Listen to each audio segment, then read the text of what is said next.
Bahasan untuk lanjutan manajemen keuangan lanjutan, pada saat ini kita akan membahas tentang teori struktur modal. Pembahasan tentang struktur modal sangat berkaitan dengan keputusan pembelanjaan, yaitu sumber keputusan pembelanjaan itu modal perusahaan itu diperoleh dari mana? Apakah dari modal sendiri atau dari modal asing? Modal sendiri kan bisa juga dengan menambah jumlah saham, artinya jumlah saham yang dijual itu bertambah, atau dengan menggunakan modal laba yang ditahan itu. Kemudian kalau itu modal asing kan bisa cari pinjaman, ya. Kebijakan-kebijakan ini yang kita akan bahas, apakah sumber modal itu akan kita peroleh dari mana gitu loh, artinya akan dan seberapa itu juga akan kita yang bahas kita di sini.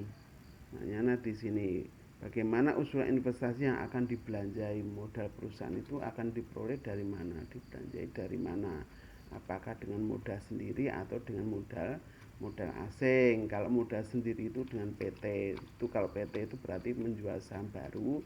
Kalau bukan perusahaan bukan perusahaan go public atau bukan PT, misalkan perusahaan individu, diperoleh dari individu. Misalkan kalau itu individu perusahaan privat, ya, itu modal sendiri dalam bentuk apa? Misalkan kita dalam bentuk patungan, itu berarti kan milik berdua. Kalau itu 2 orang atau 3 orang atau 5 orang, itu berarti modal itu adalah modal sendiri. Artinya yang patungan ini bertanggung jawab terhadap modal itu sebagai, kalau rugi dan untung maka pembagiannya adalah di sini modal sendiri, berarti milik bersama, ini modal sendiri.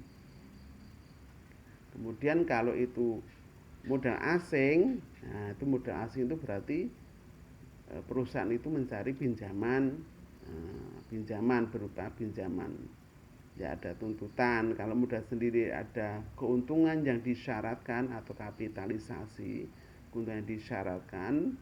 Pemilik modal itu kan mengharapkan dapat keuntungan dari investasi yang dilakukan, itu namanya expected of return yang kemarin kita sudah bahas. Keuntungan yang disyaratkan, Anda investasi di sebuah perusahaan berarti kan juga mengharapkan keuntungan yang diharapkan atau menambah nilai perusahaan, nilai kekayaan Anda. Atau kita mencari pinjaman leverage, modal asing. Nah, di modal asing kan juga ada biayanya, biaya bunga misalkan, seperti itu. Semuanya ada biaya. Kalau modal sendiri expected of return, keuntungan yang disyaratkan sebagai biaya pemilik modal, biaya modal sendiri. Kalau obligasi atau cari pinjaman itu sebagai biaya pinjaman, biaya pinjam, biaya modal asing tadi adalah bunga, itu sebagai biaya modal. Nah, itu akan kita peroleh dari mana sumber modal itu. Kemudian bagaimana pengaruhnya terhadap perusahaan, nilai perusahaan terutama. Penggunaan modal sendiri atau menggunakan modal asing itu akan berpengaruh terhadap nilai perusahaannya atau enggak. Kalau modal sendiri murni semuanya modal sendiri, dibandingkan dengan cari pinjaman, itu akan berpengaruh terhadap nilainya perusahaan enggak? Tidak, nilai perusahaan. Yang ini kita akan bahas, pertanyaannya itu seperti itu terhadap ini, ya, nilai perusahaan. Dengan hutang itu apakah bisa meningkatkan nilai perusahaan atau tidak, atau justru malah berkurang? Ini ya jadi pertanyaan seperti itu. Maka dalam penelitian itu bisa saja pertanyaan ini akan dijadikan pertanyaan dalam penelitian. Bisa juga apakah modal asing itu berpengaruh terhadap nilai perusahaan gitu. Bisa juga struktur modal itu di sebuah penelitian digunakan untuk skripsi, bisa juga untuk membuktikan teori ini. Selanjutnya, teori struktur modal dalam pasar yang sempurna. Teori struktur modal dalam pasar yang sempurna, maknanya teori modal ini berasumsi bahwa pasar itu dalam keadaan sempurna. Maknanya adalah pasar modal yang sangat kompetitif, persaingan tinggi. Dalam pasar tersebut antara lain tidak dikenal biaya kebangkrutan, tidak ada biaya kebangkrutan. Ini asumsi ya. Padahal itu sebenarnya ada, tapi asumsi ini digunakan untuk membahas teori struktur modal. Kemudian tidak ada biaya transaksi, tidak ada biaya transaksi.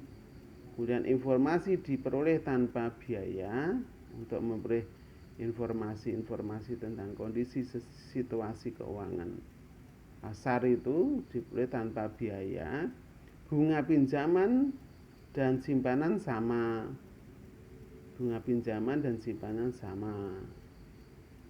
Serta aktivitas tersebut bisa dibagi-bagi, boleh divisible, bisa dibagi-bagi menurut investor yang membutuhkan. Sebagai tambahan diasumsikan tidak ada pajak penghasilan income tax. Asumsi lain dalam pasar sempurna tadi digunakan tambahan, yaitu laba operasi yang diperoleh setiap tahunnya dianggap konstan. Ini asumsi tambahan, tiap tahunnya sama. Semua laba yang tersedia bagi pemegang saham dibagikan sebagai bentuk dividen. Semua laba yang diperoleh setelah laba operasi itu dikurangi dengan bunga. Kalau itu ada pinjaman asing, kalau ada pinjaman leverage tadi, kalau ada pinjaman berarti kan laba bersih dulu dikurangi dengan bunga. Baru itu akan digunakan untuk laba bersih untuk pemegang saham, pemilik saham, pemilik modal sendiri. Lah semuanya itu dibagi semua dalam bentuk dividen. Hutang yang dipergunakan bersifat permanen. Bersifat permanen. Sifatnya seperti itu, tidak berubah-ubah. Dalam satu periode sudah diputuskan hutang itu sebesar gini gitu. Tidak dalam bukan pertengahan gitu, enggak, sebesar itu ya dalam satu periode itu sama seperti itu, atau periode berikutnya lagi sama seperti periode yang sebelumnya. Pergantian struktur hutang dilakukan secara langsung. Pergantian struktur modal dilakukan secara langsung. Begitu modal sendiri itu hutang ya, misalkan modal sendiri proporsi hutang itu dengan modal sendiri, dengan modal perusahaan 100 juta ya, 100 juta pemilik modal sendiri, 100 juta milik sendiri, misalkan 100 juta milik sendiri, mana gitu. Kemudian kita akan mengubah struktur modal 100 juta milik sendiri separuh jadi milik sendiri. Nah, yang separuhnya 50 juta dicari dengan langsung pinjaman. Misalkan pemilik sendiri menarik dirinya 50 juta, terus begitu 50 juta perusahaan cari pinjaman 50 juta, jadi tetap 100 juta. Yang 50 juta untuk modal sendiri, yang 100 juta untuk modal asing pinjaman, dari pinjaman itu ya. Merumuskan biaya modal dari masing-masing sumber modal tadi ya. Pertama ini adalah merumuskan biaya modal sendiri, KE biaya modal sendiri, atau keuntungan yang disyaratkan ya, biaya bukan ya, keuntungan yang disyaratkan. KE itu adalah laba per lembar saham.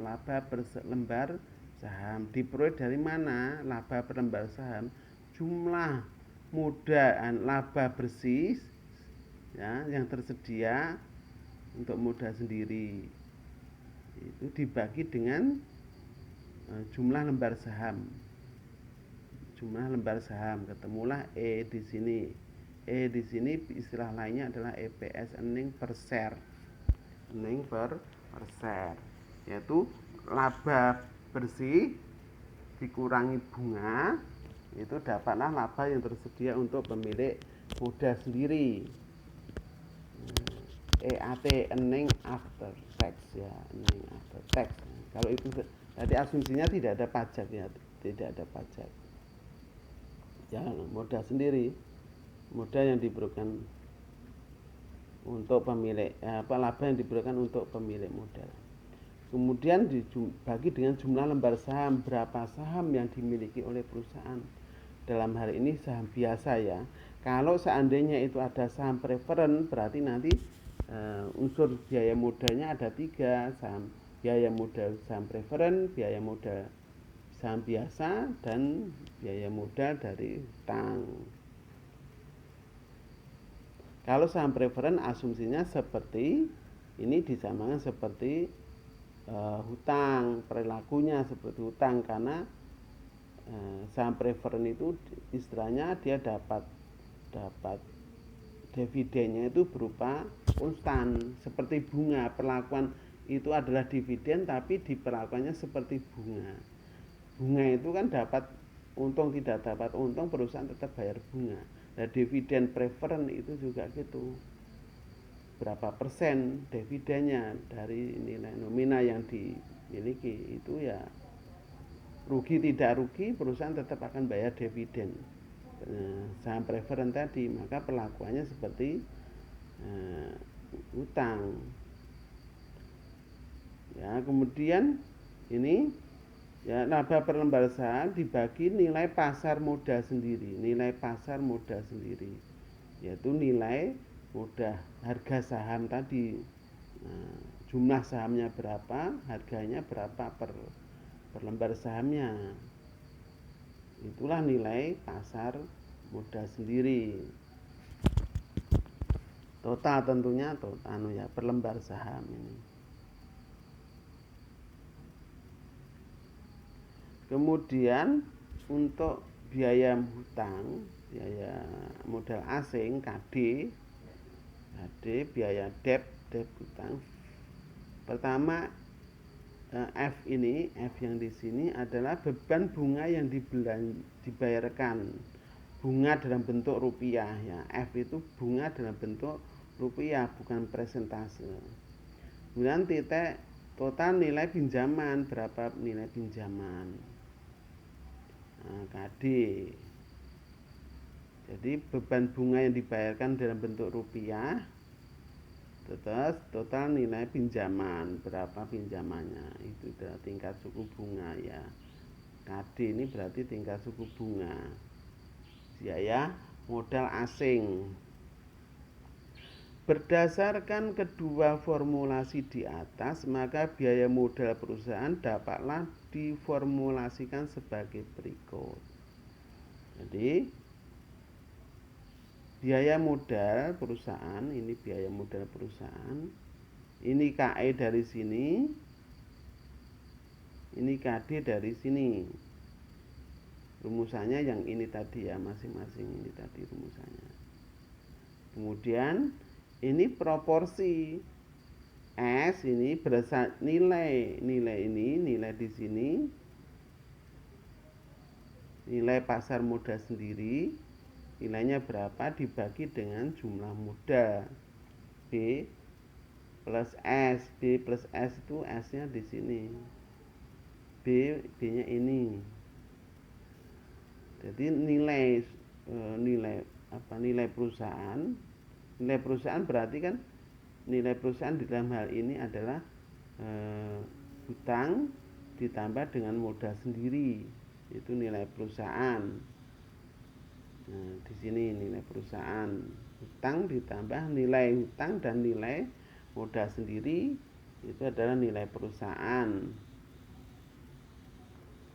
Berarti ini kan struktur modal yang diperoleh dari modal sendiri, proporsinya berapa. Ini struktur modal dari hutang, nilainya berapa, proporsinya berapa ya tuh. Tadi tergantung berapa besarnya masing-masing S modal sendiri dan hutang besarnya. Ini adalah proporsi yang menunjukkan proporsi modal sendiri dan ini proporsi modal asing. Proporsi modal sendiri dikalikan dengan biaya modal asing, ini proporsi modal asing. Ini dari sini dari awal ya. Ini berarti biaya modal sendiri, biaya modal perusahaan, ya, biaya modal itu diperoleh dari biaya modal sendiri dikalikan proporsi modal sendiri, struktur modal, proporsi struktur modal sendiri, terus biaya modal hutang dikali dengan proporsi dengan di jumlah ya, dikalikan dengan struktur modal dari hutang. Nah, tapi ini adalah di jumlah. Jadi proporsi kali biaya modal sendiri, proporsi dikalikan dengan biaya modal asing. Yaitu ketemu biaya modal perusahaan. Sekali lagi, biaya modal perusahaan diperoleh dari biaya modal sendiri dikalikan proporsi modal sendiri ditambah dengan biaya modal asing dikalikan proporsi modal asing. Itu diperoleh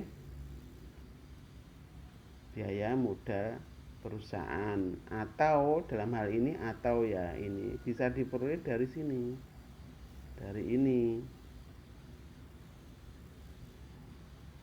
atau diperoleh dari sini. Laba operasi dibagi dengan nilai perusahaan. Laba operasi dibagi dengan nilai perusahaan. Laba operasi dibagi dengan nilai perusahaan. Ini formulasi untuk menghitung biaya modal perusahaan. Jadi modal itu ada biayanya, ada bunga dan ada yang disyaratkan dari pemilik modal, keuntungan yang disyaratkan, atau kapitalisasi dari modal sendiri dan kapitalisasi dari modal asing. Contohnya berikut ini. Dari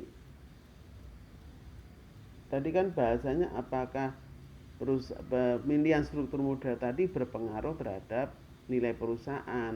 Dari pendapat pertama adalah pendapat dari pendekatan tradisional. Pendekatan tradisional ini beranggapan bahwa pasar modal yang sempurna dan tidak ada pajak, nilai perusahaan, value of the firm atau biaya modal perusahaan bisa berubah dengan cara merubah struktur modal. Merubah struktur modal secara langsung tadi. Kemudian dari struktur modal ini untuk pendekatan tradisional itu bahwa nilai perusahaan itu ada pengaruh terhadap struktur penggunaan modal asing, itu ada pengaruh terhadap nilai perusahaan. Misalkan ini PT XYZ mempunyai 100% modal sendiri tanpa hutang ya, 100% modal sendiri tanpa hutang maknanya. Dan diharapkan akan memperoleh laba bersih setiap tahunnya sebesar 10 juta. Andai kan tingkat keuntungan yang disyaratkan atau tingkat kapitalisasi yang disyaratkan oleh pemilik modal sendiri, KE, biaya modal sendiri adalah 20%, maka value of the firm dan cost equity dapat dihitung sebagai berikut. Ya, ini tanpa hutang. Ini laba operasi 10 juta setiap tahunnya 10 juta, di sini 10 juta. Di sini karena 100% adalah modal sendiri, maka tidak ada hutang, berarti tanpa bunga. Tidak ada beban bunga karena modalnya semua diperoleh dari modal sendiri. Karena nol, karena di sini nol, maka laba yang tersedia untuk pemilik saham adalah 10.000. 10 juta itu semuanya untuk pemilik modal sendiri. Kemudian biaya modal atau kapitalisasi tadi sebesar 20, yaitu 10 juta dibagi dengan 50 juta modal sendiri.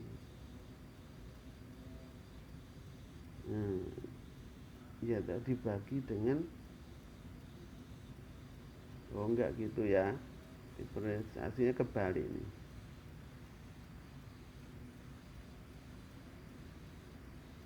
Iya 20% ya, 50 juta itu diberi sebenarnya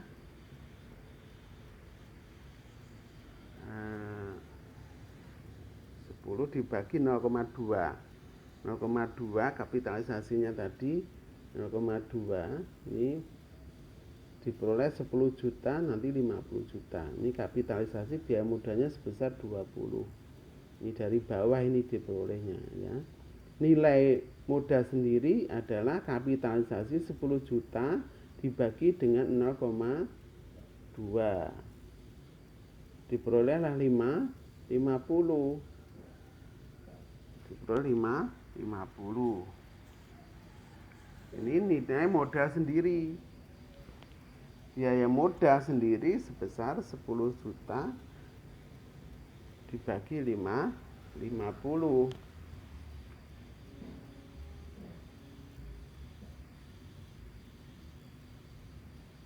Dan ini adalah kapitalisasinya ya. Keuntungan yang disyaratkan. Maka nilai modal sendiri sebesar 50 juta. Nilai pasar hutang di sini nggak ada karena tidak ada hutang. Ini lagi tidak ada hutang karena semuanya adalah modal sendiri. Maka nilai 50 juta nilai perusahaan itu sebenarnya penjumlahan B sama S karena ya penggunaan S tadi ini S modal sendiri, B nya hutang karena hutangnya nggak ada ya berarti sebesar 50 juta penjumlahan ini. Nilai biaya modal perusahaan adalah besarnya ini diperoleh dari ini. Proporsinya 100% adalah modal sendiri dikalikan 1 di sini. Kalikan 1, 50 bagi 50. Terus biaya modal asingnya tidak ada, 0 karena kan nggak ada bunga tadi. Maka juga hutangnya nggak ada 0, berarti 0. Berarti biaya modal perusahaan sebesar 20. KE sama dengan KO. KE sama dengan KO karena apa? Tidak ada modal asing. Atau juga bisa dibahas di sini. Laba operasi tadi kemarin rumus di sini yang ini laba operasi dibagi dengan nilai perusahaan. Ini laba operasi, sebentar. Laba operasi di sini dibagi dengan nilai perusahaan. Dapatlah ini 20 dengan dua cara ya, dua cara tadi penjumlahan ini dan di sini. Dengan dua cara. Sekali lagi, ini adalah biaya modalnya 0,2. Nilai perusahaannya adalah 50. Ini 20%, ini 50 juta. Ini yang kita akan membahas apakah nanti dengan menggunakan hutang, pemenuhan modal dengan hutang itu berpengaruh terhadap nilai perusahaan dan biaya modalnya. Ini punya pengaruh enggak dari pendekatan tradisional. Andai kata sekarang perusahaan PT XYZ berkeinginan untuk mengganti sebagian modal sendiri dengan hutang, dicoba yang tadi 100% sekarang dicoba dengan 100%, 150 juta tadi dengan modal sendiri. Sekarang seandainya 50 juta tadi dipenuhi bukan dari modal sendiri, yaitu dengan mencari hutang. Paham nggak ya ini? Jadi 50 juta tadi sebagian kalau itu seandainya dirubah yang awalnya tadi 100% dengan modal sendiri, yang 50 juta tadi sekarang dicarikan pinjaman. Struktur modalnya dirubah. Bukan cari pinjaman 50 juta tambah pinjaman, enggak. 50 juta ini sebagian itu akan dikurangi, modal sendiri akan dikurangi ditutup dengan kekurangannya tadi, ditutup dengan cari pinjaman. Paham enggak ya? Nah, pinjaman itu ada KD di sini.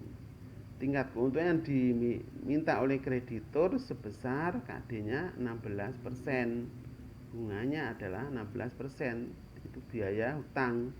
Dengan menggunakan hutang ini, perusahaan mempunyai kewajiban membayar bunga sebesar 4 juta setiap tahunnya. Setiap juta.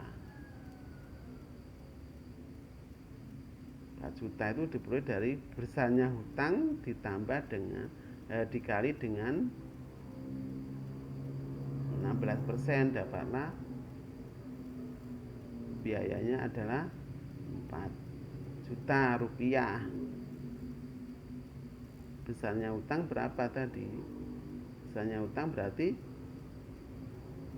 4 juta dibagi dengan 0,16 kapitalisasi hutang.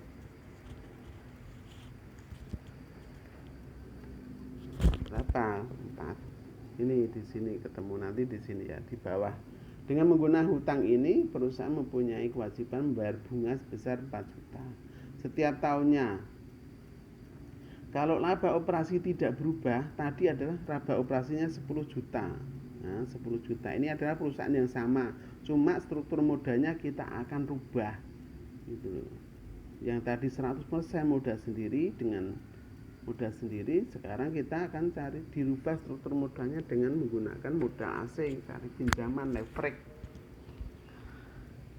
Nah, sekarang laba bersih operasi tadi 10 juta dikurangi dengan bunga. Besarnya bunga tadi 4 juta. 4 juta. Nah, maka laba bersih untuk pemilik, laba yang tersedia untuk pemilik saham, pemilik modal sendiri sebesar 6 juta. 6 juta di sini. Diperoleh dari 10 juta dikurangi bunga. Dikurangi bunga dapatlah 6 juta. Sekarang kita mencari biaya modal sendiri. Nah, biaya modal sendiri sebenarnya nanti diperoleh dari ini. Biaya modal sendiri, pertama kita mencari nilai modal sendiri dulu ya. Mencari nilai modal sendiri, yaitu kapitalisasinya. Ya, iya, modal sendiri. 6 juta ini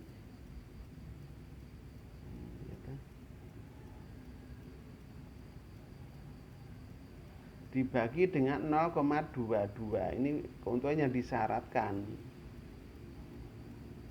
Keuntungannya disyaratkan sebesar 227.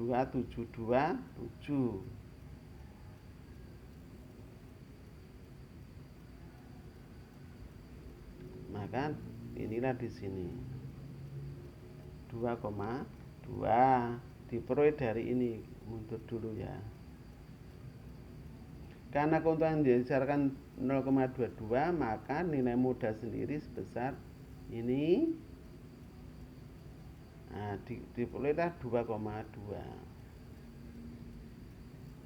Tahu 2,7 diperoleh dari ini 6 juta dibagi dengan keuntungan yang disyaratkan. Akhirnya modal sendiri, nilai modal sendiri sebesar 27,700.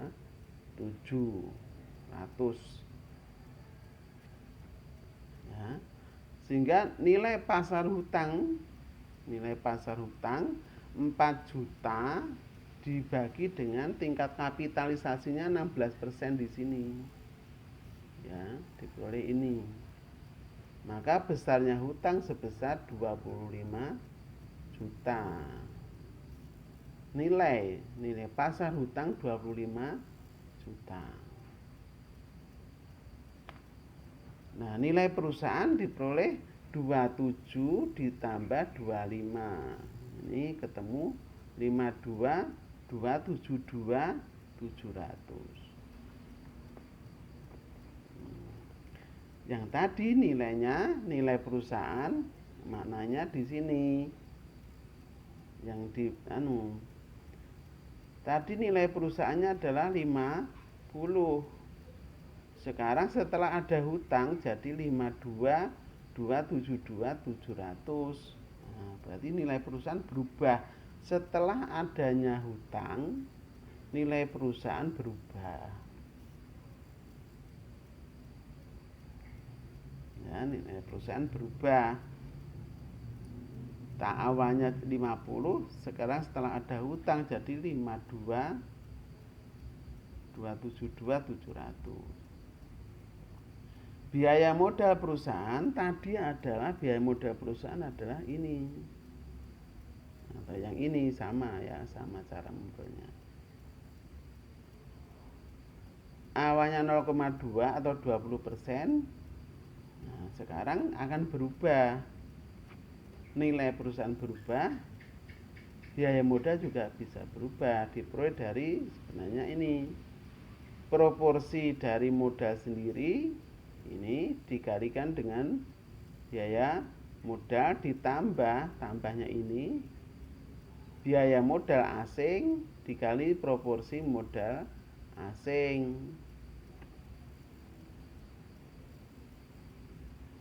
Proporsi modal asing ini diperoleh dari ini, modal sendiri ya. Ini 25 diperoleh dari ini. 5227 ini diperoleh dari ini diperoleh juga dari yang sama. Dibagi ini proporsi ya, proporsi.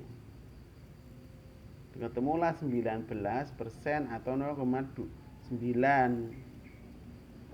Atau bisa juga dicari dengan laba ya. Ini laba bersih operasi dibagi dengan modal nilai perusahaan. Jadi untuk mencari biaya modal perusahaan diperoleh dengan ini laba bersih operasi dibagi dengan nilai perusahaan. Ini hitungan yang di bawah ini diperolehlah 0,19.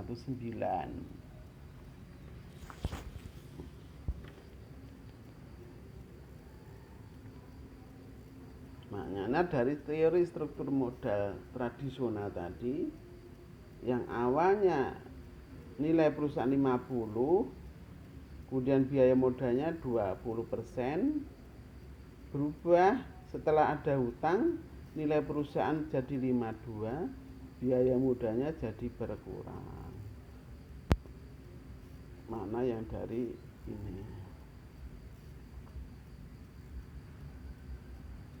Kemudian pendekatan Modigliani dan Miller.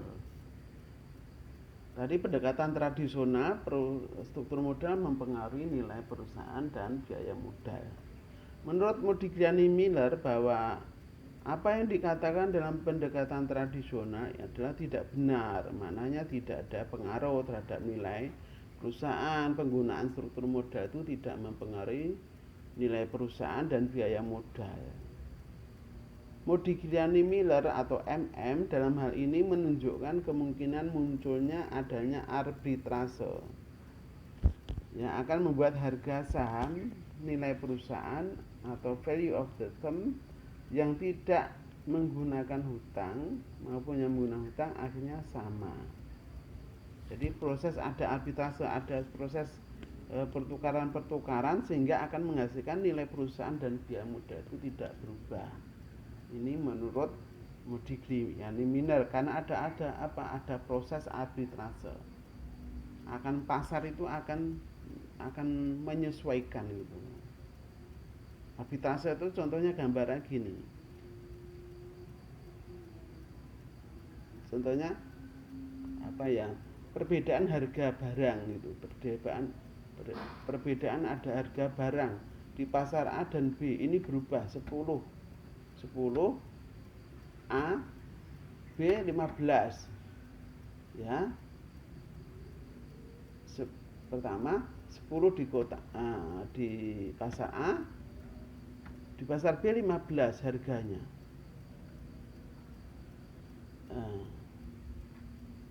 Ini terjadi perbedaan biaya. Pembeli pada perusahaan B ini karena tahu di perusahaan A itu ada harganya 10, maka pembeli perusahaan B akan pindah ke perusahaan A yang harganya 10. Pada perusahaan B 15, perusahaan A 10. Pembeli perusahaan B ini akan pindah lari ke perusahaan A yang harganya 10. Karena perusahaan A tadi pembelinya makin tambah, maka cenderung dia akan menaikkan harga karena banyaknya pembeli. Naikkan harga.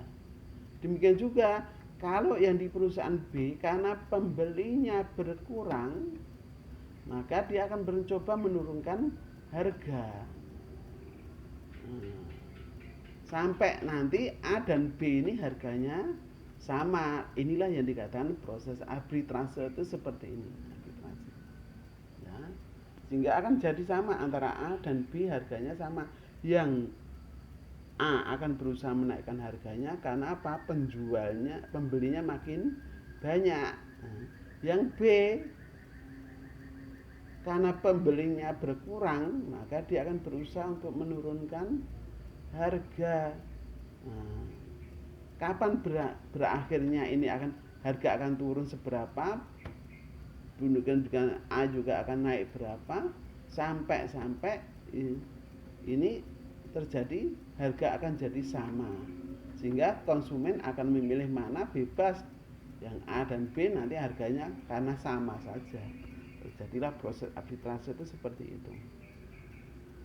Misalkan apabila kita memiliki 20% saham PT XYZ yang menggunakan hutang debt, tadi yang di awal tadi ya, 20% hutang, maka nilai kekayaan yang kita miliki adalah sebesar ini tadi di sini ya, di sini. Nilai perusahaan tadi 27. Mudah sendiri, 27. Ya.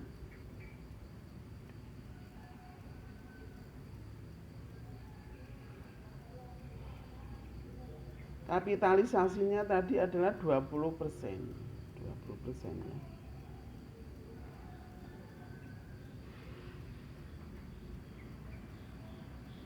Ada di sini 22 ya.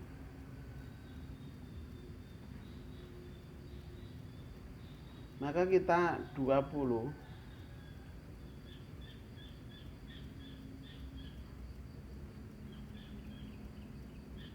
dijual sahamnya 20%. Sahamnya kan tadi kan nilainya 27. Jadi dikurangi dijual sahamnya sebesar 20%, yaitu di sini 5.450 diperolehnya 20% kali 27 tadi. Temu 5.450. Jadi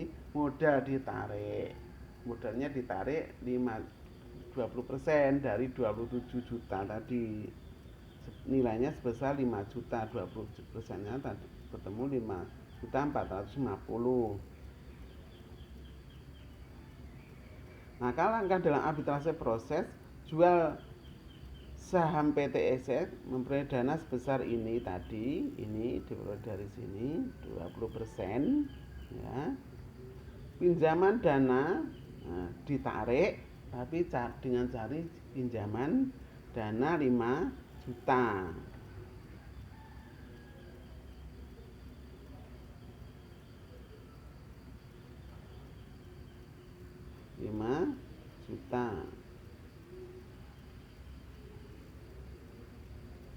dengan nilai pinjam ini sebesar 20% dari hutang. 20% dari hutang.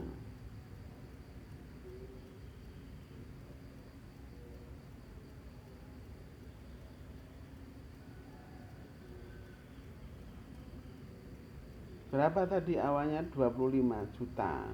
20%-nya ketemu 5 juta. Jadi di sini 20%, di sini 20% gitu loh maksudnya. Sama, nanti akan ketemu yang sama. Beli 20% saham PT ABC yang tidak memiliki hutang dengan struktur modal senilai ini 20 dikalikan dengan 50 juta. Ini perusahaan yang lain. Jadi ini PT XZN pemilik saham modal. PT XZN menarik modalnya dari PT XZZ. Kemudian dia akan menginvestasikan dia cari pinjaman untuk PT ABC. Perusahaan yang beda. Tapi ini selevel gitu, semirip gitu, mirip gitu. Beda perusahaan tapi mirip gitu. Asumsinya mirip gitu antara XYZ dan ABC tadi mirip, resikonya juga sama, antara dua-duanya sama, tingkat keuntungannya juga sama seperti itu.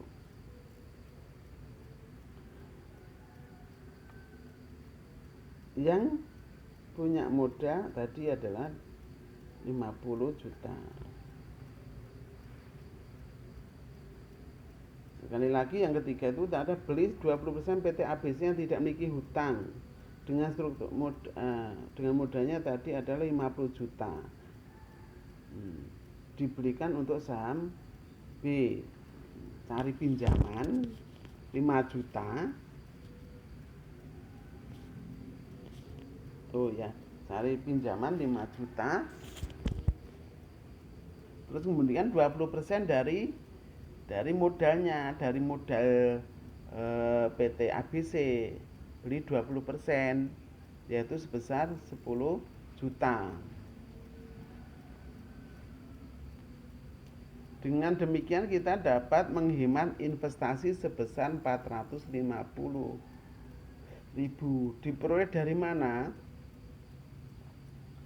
Ya, di sini 450.000 ini diperoleh dari saham di PT XYZ itu kan dijual, pemilik modalnya tadi menjual 5450. Kemudian pemilik ini tadi yang menjual ini tadi mencari pinjaman sebesar 5 juta. 5 juta. Nah, dari jual saham sebesar 5 ini 5450 ditambah 5 juta jadinya cari pinjaman 5 juta. Jadi dikumpulkan jadi satu, harganya senilainya akan jadinya 10.450.000.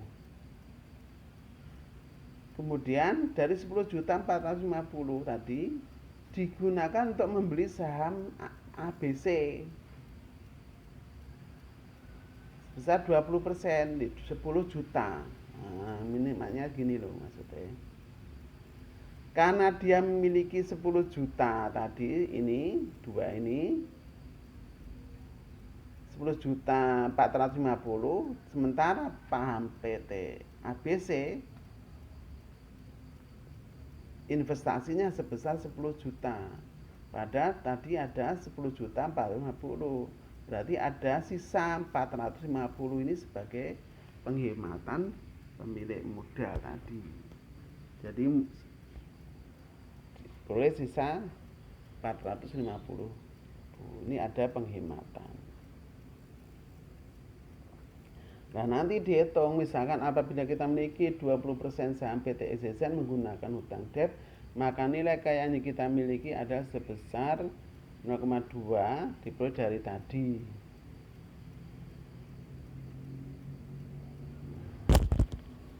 Maka diperoleh ini Apabila ini tadi sudah ya, ini apabila dilihat sebelum menjual dan membeli keuntungan yang diharapkan besarnya sama. Ini pada waktu PT PEZZ 20% 600 diperoleh 1.200.000. Ya. PT EZZ kapitalisasi tadi 20%. Keuntungannya sebesar 1.200.000 kapitalisasinya 1.200.000. Pada waktu membeli saham PT ABC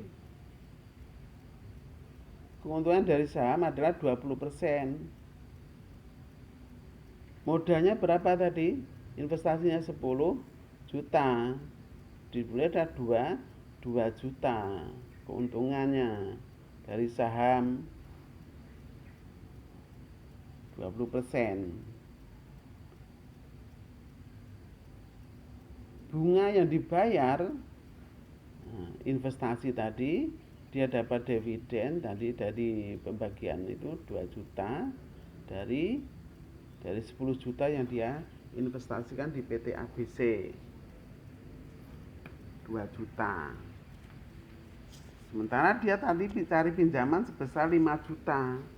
Jadi 10 juta tadi kan boleh modalnya dari sebagian dari pinjaman 5 juta. Bunganya 16%. Maka keuntungan bersihnya 2 juta dikurangi 800 ketemulah 1.200.000. Akhirnya 1.200.000 setelah membeli pada ABC dia dapat keuntungan 1.200.000. Sementara di XYZ juga sama, keuntungannya adalah 1.200.000. Ini pembuktian Modigliani Miner bahwa struktur modal tadi tidak mempengaruhi nilai, tidak mempengaruhi keuntungan bersih, tidak berubah, tidak mempengaruhi. Ini karena untungnya sama, pemilik modal tadi juga akan tetap sama. Pasar modal sempurna dan ada pajak. Ini melonggarkan. Jadi mengumumkan argumentasi bahwa keputusan pendanaan akan menjadi relevan dalam kondisi pasar yang sempurna dan ada pajak. Hal ini disebabkan karena pada umumnya bunga yang dibayar dari adanya hutang bisa dipergunakan untuk mengurangi penghasilan yang dikenakan pajak, bersifat tax deductible. Ini adanya pajak. Ini sebelum laba bersih dibagi tadi, ini laba operasi, laba bersih. Ini tidak ada bunga, ini ada bunga. Maka laba sebelum pajak. Nah, ini diperoleh laba sebelum pajak. Pajaknya 25%. Nah, karena 25% ini 2.500.000 diperoleh 25 kali 10 ketemu 2.500.000. Kemudian kalau yang PT KLM 25 dikali dengan 6 juta diperoleh 1.500.000 bunga pajaknya.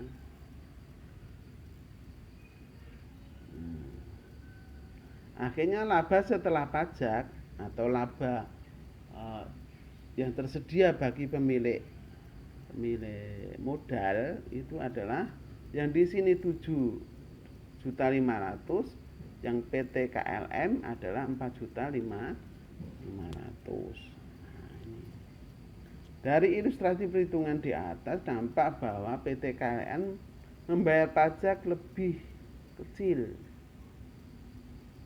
Lebih kecil 1.500.000, di sini 2.500.000.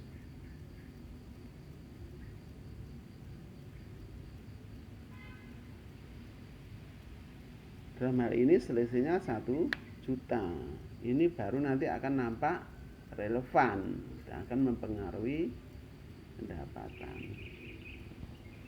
Pecking order teori Meyer dan Matlov merumuskan adanya struktur permodalan lain yang disebut dengan pecking order teori, yang maksudnya adalah teorinya akan menjelaskan bahwa mengapa suatu perusahaan akan menentukan hierarki sumber dana yang paling disukainya dengan asumsi bahwa informasi adalah asimetrik simetrik information.